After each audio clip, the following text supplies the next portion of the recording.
عن عائشة رضي الله تعالى عنها قالت لم يكن النبي صلى الله عليه وسلم يصوم شهرا أكثر من شعبان فإنه يصوم شعبان كله وكان يقول خذوا من العمل ما تطيقون فإن الله لا يمل حتى تملوا وأحب الصلاة إلى النبي صلى الله عليه وسلم ما دوم عليه وإن قلت وكان إذا صلى صلاة داوم عليها.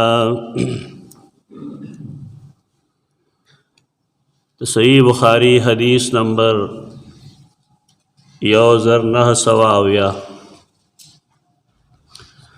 په دې مقصد لوستل دی چې د نوې میاشت کوم چې شروع شوه شعبان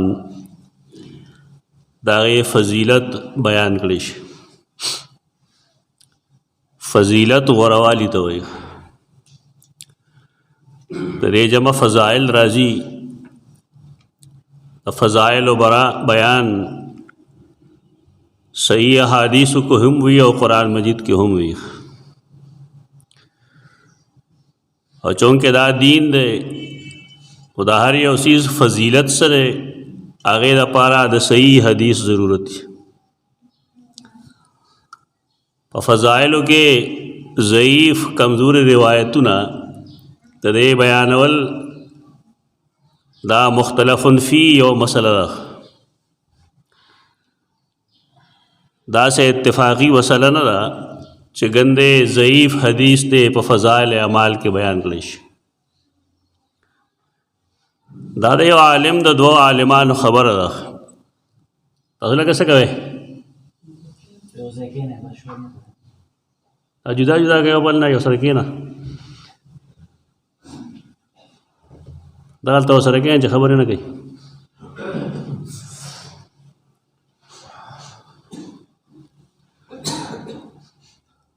فضیلت بیانول هم دین دی. په دې وجه د دین د بیان دپاره د کمزوري روایت سهارا اخیستل مناسب نه دی. د فضایلو په بیان کې صحیح احادیث ته دی که نه هغه ولې نشي بیانولی. چې کله درست او صحیح حدیث موجود دی نو د هغې بیانول پکار دی. د فضیلت د بیان مقصد دا دی چې دا غوروالی ښیي موږ ته چې دې څیز کې څومره غوروالی دی. و چې کله غوروالی معلوم شي نو انسان په هغې عمل کولو ته تیار شي. فضیلت بیانول بذات خود نیکی نه ده او نه دا دین دی،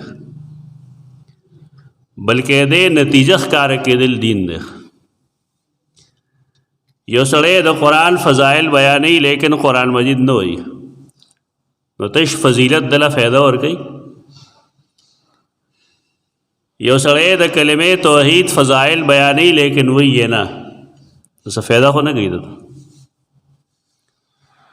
مسله موږ ته دا جوړه شوې ده چې خلک فضایل بیانوي، فضیلت بیانوي چې د نبی کریم صلی الله علیه وسلم د اتباع داسې فایده رخ. خو چې کله ورته د اتباع لپاره حدیث بیان کړي بیا وبانې کوي. کله به وایي دا زموږ مسلک نه دی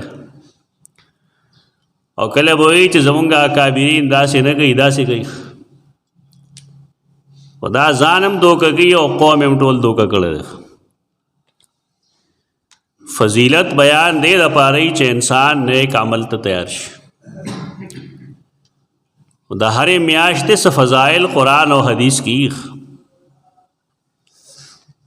د قرآن نوم چې موږ وایو نو خلک وایي چې ګندې قرآن کې فضایل نه یخ. رمضان چې کومه میاشت راتلونکې ده د هغې فضیلت قرآن کې نشته دی چې شهر رمضان الذي انزل فيه القرآن. او آیا د لیلۃ القدر فضیلت قرآن کې نشته دی چې انا انزلناه فی لیلۃ القدر. یہ تو غوروالی ہوئی گا. یعنی فضائل ټول یوازې په احادیثو کې نه، قرآن مجید کې هم فضائل بیانېږي لیکن د هغې انداز جدایي. دا میاشت چې کومه شروع شوه شعبان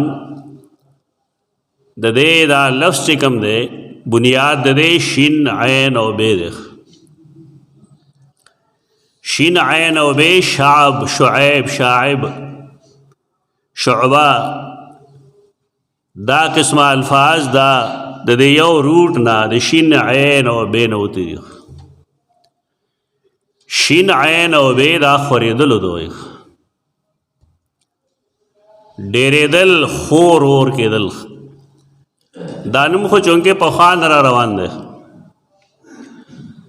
یعنی دا اسما چې کوم د میاشتو دي نومونه دا نبی کریم صلی الله علیه وسلم برقرار ساتلی دي دا د مخکې نه جاهلیت د زمانې نه شروع دي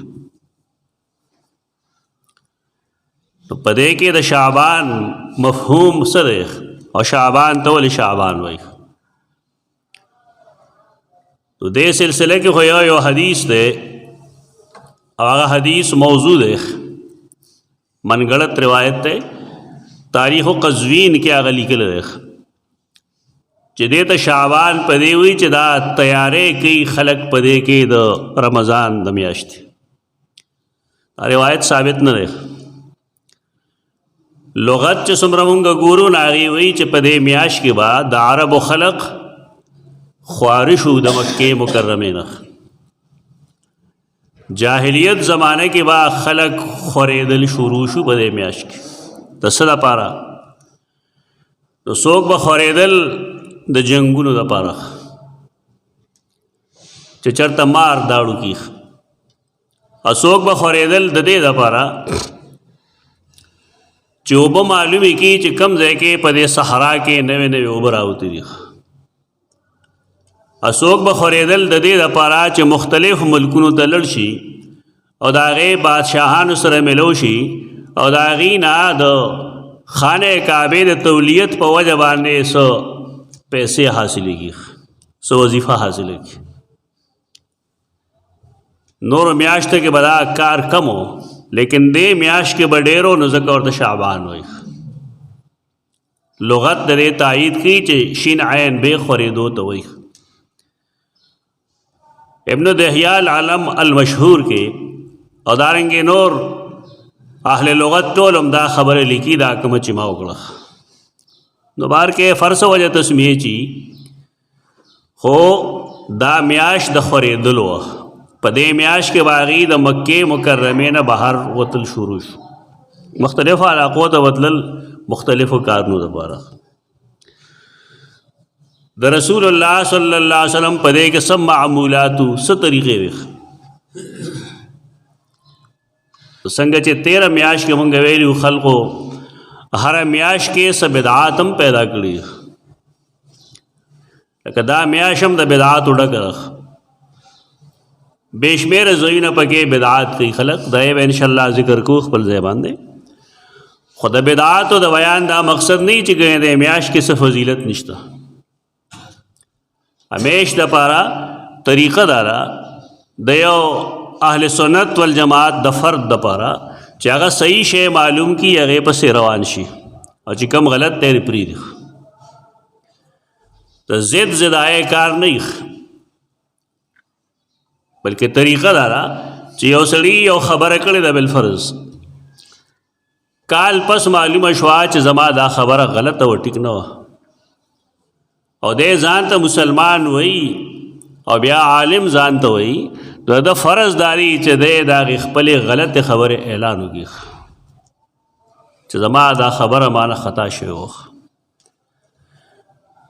د دې به فایده دای چې کوم خلقو پای خبره عمل کو نه به پوه شي چې دا کار پر خودل پکار دی اچونکې د ضد په بنا نه وکړي دی او تحقیق په بنا کړي و نو دې وجنه الله ندله سزا ورکي او ناغه نور له سزا ورکي سزا علاغه ورکي چې انسان ته علمي چې زما دا خبره غلطه ده او دې بیا هم پاغي ولاړ دی یا په خپل پرېخ دا لیکن نور ته نه وي زمونږ د مشرانو طریقه دا نه وه د امام شافعي رحمه الله نه دا نقل دا خبره دا هغه ټول شاګردانو لیکلې ده چې ما کوم دین بیان کړی دی په خپل خیال او په خپل ځام ما د صحیح کوشش کړی دی، خو بیا هم زه انسان یم، دا ممکن دا چې زما په کتابونو کې څه غلطۍ راغلي، نو هر هغه څیز چې هغه د قرآن و سنت مطابق دی نو خو ټیک دی، او که بالفرض داسې څه خبره چاته معلومه شي چې د قرآن و سنت مطابق نه ده، نو زه د هغې نه پناه غواړم الله سره، هغه زما مذهب او رای نه ده. د مسلمانانو کار دی دا نه چې زما استاد څه وایي بس دا ټیک دی، او زما امام څه وایي دا ټیک دی، او زه چې څه وایم دا ټیک دی، دا دانشمندو کار نه دی. دا رای خلقو کار دی چې هغه د رسول الله صلی الله علیه وسلم د رسالت په مطلب نه پوهېږي. یو داسې ذات چې د هغه نه دینی طور غلطي نه کېږي، هغه دی صرف او صرف سیدنا محمد مصطفیٰ صلی الله علیه وسلم. و دې خبرو کې ضد زدائی نه پکار چې فلانی وی او فلانی وی، د دلیل سره چې کوم شی صحیح ثابت شي دا ټیک دی. نو څه صحیح ثابت دي هغې لپاره ما حدیث ویلی دی د صحیح بخاری 1970 نمبر. دا حدیث د ګڼ ځای لیکلی دی، دا لومبی ځای دی کتاب الصوم کې لیکلی دی، کتاب الصلاة کې اول لیکلی دی، دریم ځای دی غالباً. لم یکن النبی صلی اللہ علیہ وسلم، سیدہ عائشہ زمونږ مور ام المومنین عائشہ صدیقہ بنت صدیق رضی اللہ تعالی عنہ د رسول الله صلی الله علیه وسلم په ټولو بیبیانو کې هغه ته ډېره پسندیده، ډېره محبوب، او د هغې وجه هغه دیني وه. هغې و فرمایل رسول الله صلی الله علیه وسلم به فرمایل لا تحزنی فی عائشہ، د سیدہ عائشہ په باره کې ما ته څه اذیت مه راکوئ، ځکه د هغې کټ او بستره واحد هغه کټ او بستره دي چې پای کې و په ما وحی راتله. نور امهات المؤمنین لا الله دا فضیلت نه دی ورکړی. خلک خو خپل خپل سوچ کوي که نه، امتیان د هغه په باره کې عجیبه سوچ کوي چې دا به جینۍ وه نو ځکه څوک یو څه وایي څوک بل څه وایي، خپل پیغمبر شان نه دی خبر. رسول الله صلی الله علیه وسلم د هغه د مینې وجه دکه ده. و دا سیدہ عائشہ دا د رسول الله صلی الله علیه وسلم ته ډېره نږدې، لیکن عجیبه ده ډېره نږدې ده، لیکن الله له اولاد نه ورکوي. ډېر شرافت والا ده، ډېر کمال او فضل والا ده، لیکن الله له اولاد نه دی ورکړی. زمونږ د خلکو څه طریقې د چا اولاد نه کېږي دا څه ګڼي،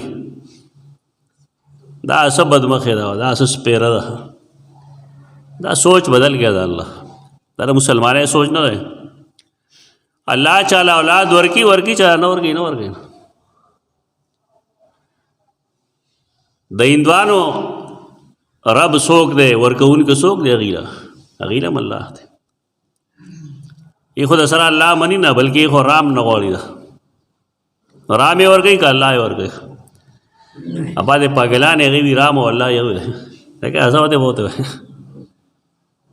یہ تو ہوتے بہتے ہوئے دا یو هوا الوته د جهالت، دې ته وحدت ادیان وایي چې دا دینونه یو بل ته نږدې کوي، دینونه نږدې کېږي، مذاهب نږدې کېږي. ادیان دا مطلب چې عیسائیت، یهودیت او نصرانیت یو بل ته نږدې کوي، دا به څنګه نږدې کوي؟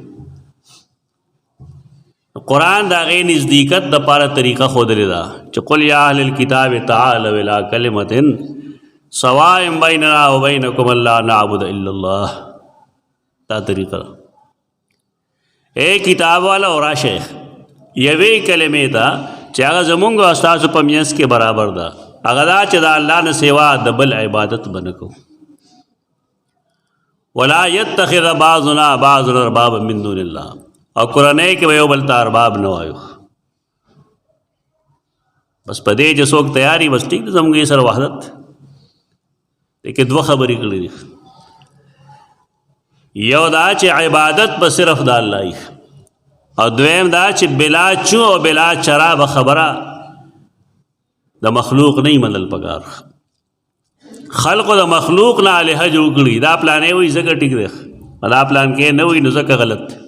او تا ارباب جوړ کړي، فلان کې به دلیل پیش کوي. د قرآن و سنت دلیل چې نه د جواز، خدا چې هر څوک کوي دا خبره، دا ګپ لګي، دا ربوبیت ورکول دی. او بالخصوص تحلیل او تحریم کې چې سړی لګیا شي نو دا خو ډېر لوی ګناه یې کړی دی. د وارکیف ادیان نه یو ځای کېږي، د هغې اصول دغه دي. البته مذاهب معنې اجتهادي مذاهب دا یو ځای کېدی شي. څوک حنفي دی، څوک شافعي دی، څوک مالکی دی، څوک حنبلي دی، څوک اهل حدیث دی، څوک بل دی، څوک بل دی. اتفاق طریقه دا ده چې دی یو بل برداشت کړي، یو بل دی برداشت کی. د دلیل د وجه دی یو بل برداشت کی، اتفاق ورش. البته د ادیانو اتفاق نه راځي. رام الله نه دی، څوک وایي بھگوان الله دی، او څوک لګیا ای تقریر نه کوي. دا فیسبوکی مولیان دي که انر سړی مولا شوی دی چې وګورې څه ګن به یې لیکلي نو چې چاته څوک ګاډ وي نو څوک ورته بھگوان وي. دا څه دروغ وایي؟ ګاډ او بھگوان یو نه وي، الله او بھگوان یو نه وي. الله ځان له ذات دی، بھگوان نه دی، لیس بھگوان. هغې خاصې برابره ګوتې کوي چې اسمان والا پیژني. هغې کې پیژندې نه مسلمانان وي. الله چې کوم دی هغه د مسلمانانو علاوه بل څوک نه پیژني، دی یې پیژني. خو دی کې هغه چې ورسره شرک نه کوي. څوک چې شرک کوي نه هغه الله نه پیژني. بهر کیف ځان له موضوع ده. خدا اولاد ورکول دا الله خاصه ده، دا هغه صفت دی. چینیان الله نه مني، هغې له څوک اولاد ورکوي. اس چینی د الله یا د آسمانی مذهب قائل نه دی. ملحدین دی، بېدینه خلق دی، هغې له الله اولاد ورکوي. دا اولاد ډېرېدل یا نه ډېرېدل دا د انسان د کمال یا د نقصان علامت نه دی. او دا الله دین دی، چاله ورکوي چاله نه ورکوي. د بهر کیف د سیده عایشه بچي نه و، اولاد الله نه ورکړی، لیکن د هغې باوجود به هغې ته ام عبدالله وي. عربو کې دا د شرافت علامتو اولاد ته به نسبت د پلار یا د مور کو. په دې خلک نه خبر نه هغې وي چې د دې یو ماشوم ساقط شوی او د هغه نوم یې عبدالله ایښی نو ځکه ورته ام عبدالله وایي. دا دروغ وایي. ام عبدالله مې د عبدالله مور. څوک پکې لا بل څه وایي چې دا د اسما زوی عبدالله نوم او د هغې پرورش کړی او ځکه ورته ام عبدالله وایي. دا د ځانه خبرې دي، توک دی. اصل خبره دغه ده چې عربو به کنیت د شرافت علامت ګڼه. نو که چا اولاد به و که به نه و، نسبت به یې وکړه. ډېر بې اولاده خلق دی او د هغې نومونه د اولاد په نوم باندې مشهور دي. خو دا سید عایشه رضی الله عنها هغه بیبي ده د رسول الله وسلم. فرمایي لم یکن النبي صلی الله علیه وسلم یصوم شهرا اکثر من شعبان.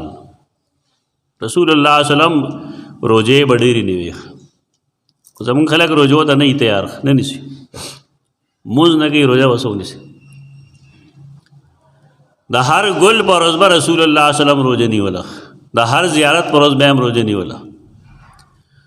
او میاشت کې ایام بیز 14 14 او 15 دا روزې به هم نیولې. حساب په وکړه څو روزې راځي. په میاشت کې تقریبا 4 ګل راځي او 4 زیارتونه راځي. اته دغه شو 3 نورې 11 ورځې به روزه وه. دا حدیث څوک نه بیانوي، ولې بیا سړی کمزوري کېږي. نو په روزه کې چې څومره انسان الله ته نږدې، دومره نورو حالاتو کې نه نږدې. د ګل دروازې د روزې په باره کې تپوس کړی شو، نو هغې فرمایلي وو په دې ورځ زه پیدا کړی شوم، زما ولادت د پیر په ورځ دی. او دا به فرمایل په دې کې ما ته نبوت ملو شو. د دا د شکریې په طور زه ادا کوم. نن زمونږ خلک عید میلاد پکال کې یو ځل مناوي په دې ورځ رسول الله صلی الله علیه وسلم پیدا شوی وی ټیک ده پیدا شوی به خو خلک نو جمع کړي خو روزه نیولې وه عاشقان رسول جوړېږي نو روزه ونیسي نو په ورځ څومره خرافات شي او خلک څومره خېټې غټې کې او ډکې کې دا د نبي کریم صلی الله علیه وسلم اتباع ده دا مینه ده ورسره رسول الله صلی الله علیه وسلم سره محبت د هغه په اتباع ښکاره کېږي په خوراکونو نه ښکاره کېږي د زیارت دروازې به په دې وجه نیوله چې فرمایل وی چې په دې ورځ د هفتې کارګزاري الله ته پیش کېږي زما کارګزاري د زیارت پر ورځ پیش کېږي د هر سړي پیش کېږي نو زه غواړم دا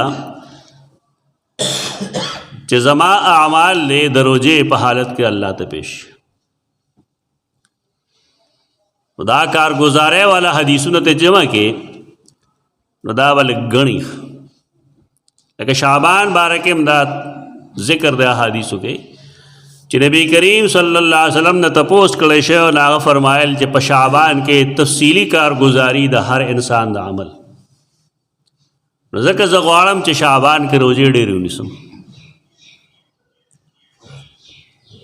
دارنګې د مازدیګر د سار د مونځ باره کې هم حدیث کې راځي چې د سار په مونځ کې هم الله ته د انسان عمل پیش کیږي درې قسمه احادیث دی باب کې د سحر مونځ د سحر زیارت پر مونځ د هر زیارت پر ورځ او د شعبان په میاشت کې تطبیق بیا طریقه دارا چې دا د سحر دا چې کوم دی دا د شب و روز دی پیشي او د زیارت دا چې کوم دا نو دا هفتوار پیشي ده او د شعبان د میاشتې چې کوم دا د کال پیشي ده دا درې واړه حدیث صحیح دي صحیحانو حدیثونه دي ځان او پاگل نه جوړی چې یو بل لرو بغی د اهل سنت والجماعت طریقه دارا چې دی د نبی کریم صلی الله علیه وسلم صحیح احادیث کله راشي یو ځای او د یو بل خلاف مضمونی بګي هغه ته خلاف نه وایي هغه کې توفیق پیدا کوي توافق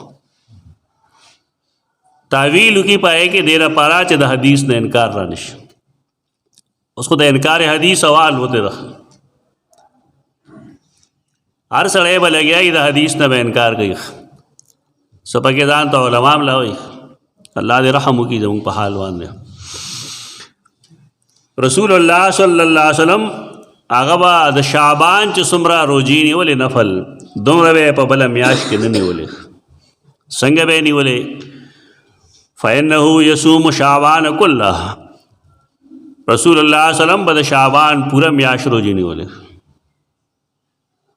دا نفل روزې دا صحیح بخاری حدیث دی په حدیث کې سو ایچ پیج نشته رہے په سند کې چې سړی دا وایي هغه الله بخلیو لیکن د هغې باوجود د هغه عمل لا او چې هغه به ټوله میاشت د شعبان روزې نیولې ډېر حدیثو کې راشته چې رسول الله صلی الله علیه وسلم به وصل د نورو میاشتو نه کو مگر د شعبان به رمضان سره کو یعنی شعبان په یکم باندې به شروع کړ روزې دا روزې به ټوله میاشت د شعبان مو چلے دی او رمضان به هم ټوله چلو دا به کول په خپل او د نبی کریم صلی الله علیه وسلم اتباع کې زمونږ ہدایت ته او زمونږ کامیابی ده لیکن دې سره به فرمایل وکانه یقول خذوا من العمل ما تطيقون دا کم اضافی اعمال چې دی نفل نو دا د خپل طاقت مطابق کوي که تاسو نیوې شئ نو ونیسئ او که تاسو نن شئ نیوې نو منیسئ دې کې لازم نه ده اجازت یې ورکړه چې که څوک نیوې شي نو نیوې شي البته بعض خلک ټوله میاشت نه نیسي خو چې کله د شعبان یو کم دیرشم شي او ورپسې دیرشم شي نو 2 ورځې مخکې روزې نیسي تو دې نه منع کړی چې نوره میاشت نه نیسي او نور کال نه نیسي نو دا 2 ورځې به نه نیسي 29 او 30 شعبان به روزه نشي نیوی البته هغه سړی نیوي شي چې هغه د شعبان کې روزې نیولي او د هغې وجه سره هغه دا چې اکثر خلک د شک د ورځې روزې نیسي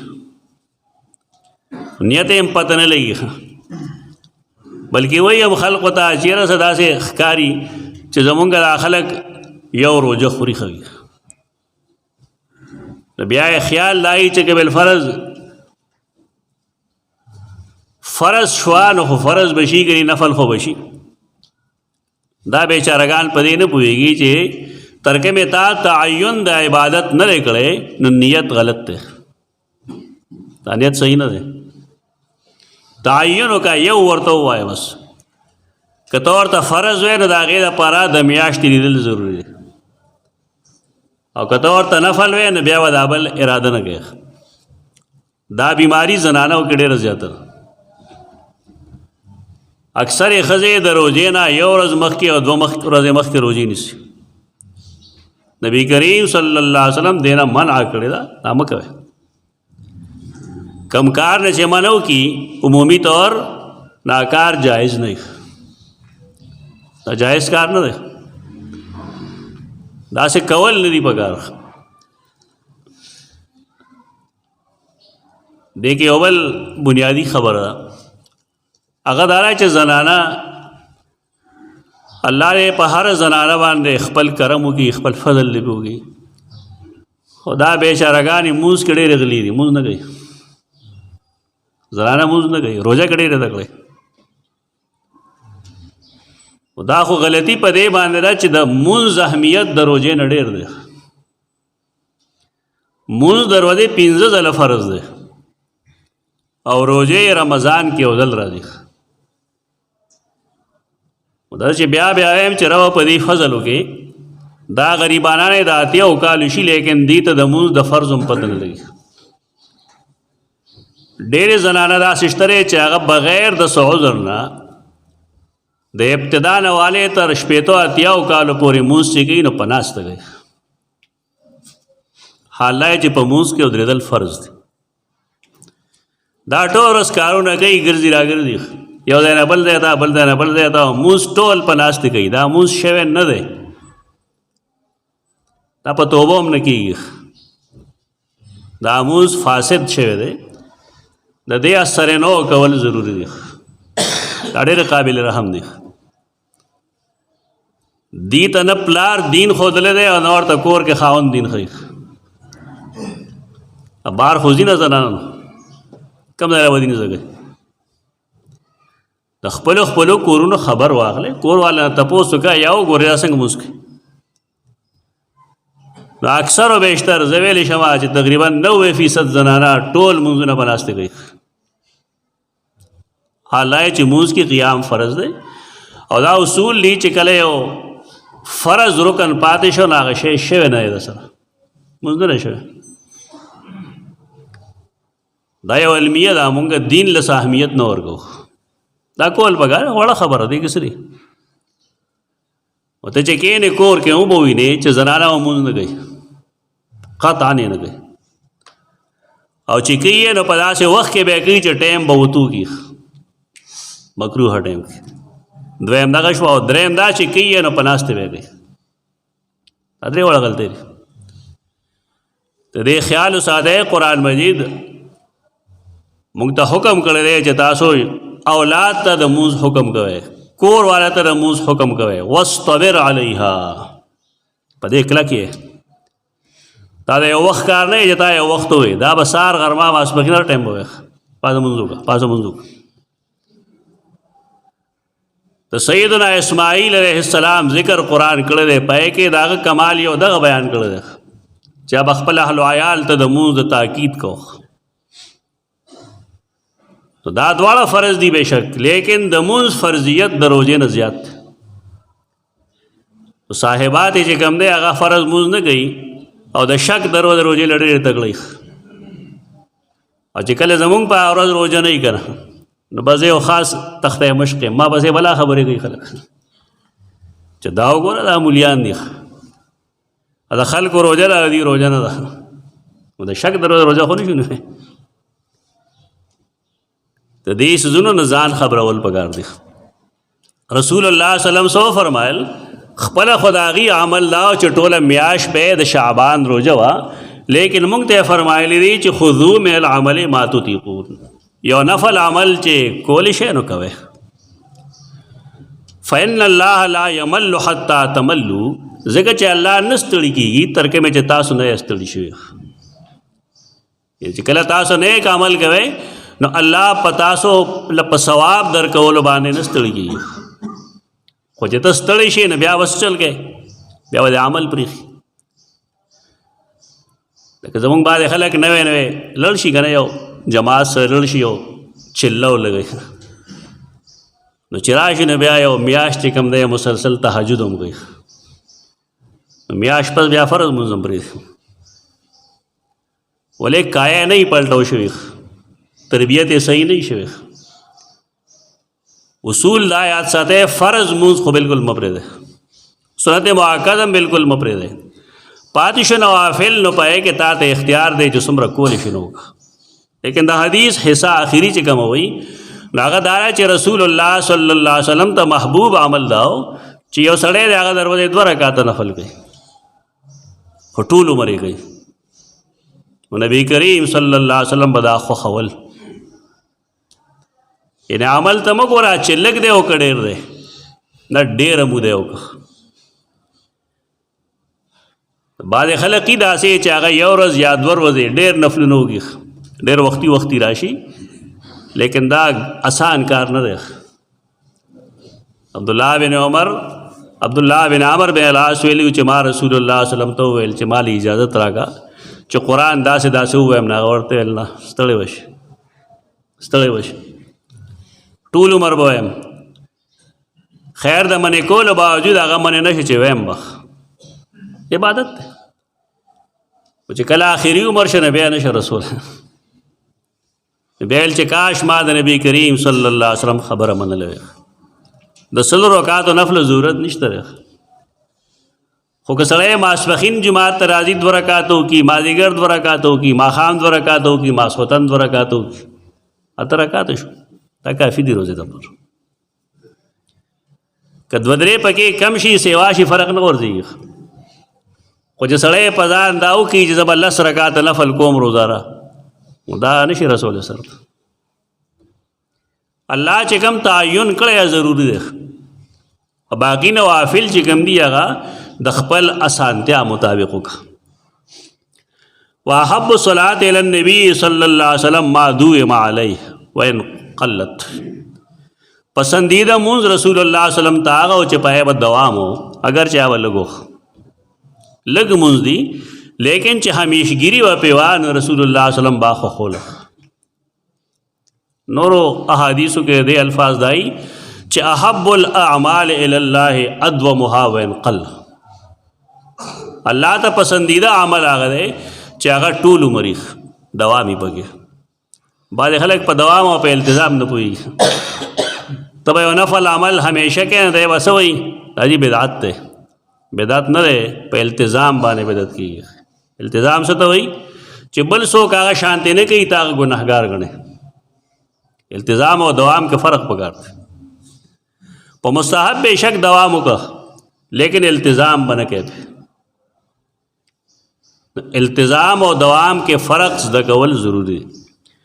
وکان اذا صلى صلاة داوم علیها، د رسول الله صلی الله علیه وسلم طریقه دا وه چې کله نفل مونځ به کو یا به نفل روژه نیوله بالفرض نو پای به بیا دوام کو. نو دې کې موږ دپاره هم دا طریقه ده چې موږ کمزوري یو. کمزوري په دې چې رسول الله صلی الله علیه وسلم به روژه کې وصال کو. وصال دې ته وایي چې سړی روژه ونیسي، ماښام روژه ایله ماته قدرې کی، خوراک نه کوي، سبا نه بیا روژه بل ورځ نه بیا روژه بل ورځ نه بیا روژه. دې ته وصال وایي. وصال معنی یوه روژه بل روژې سره پیوست کول. دا خو د اردو والا او فارسی والا وصال د مرګ په معنی وایي. دا ځاله یو جمعي سازش دی، په یو بل وخت خبرې وکړو. وصال وفات ته نه وایي. وصال معنی وصل پیوستگی. رسول الله صلی الله علیه وسلم خلق منې کړل، صحابه کرامو ته ویل تا مه کوئ، ناغي ویل یا رسول الله انک تواصل تاسو خو وصال کوئ. هغه فرمایل الله مال طاقت راکړه. یہ تو خصوصیت ہوئی تاسو کې دغه طاقت نشته. انما یطعمنی ربی و یسقینی الله مال روحانی خوراک کا کرا گئی. د دې وجه نه ماته دې ضرورت نشته. تاسو عام انسانان یې نو مونږ عام انسانان یو غټه غټه خبرې ونه کوو. داسې اعمال وکړو چې هغه مختصر بولې نه لیکن زمونږ د وس د لاندې دي او همیشه دي مختصر عمل دي. اقول قولي هذا استغفر الله لكم ولسائر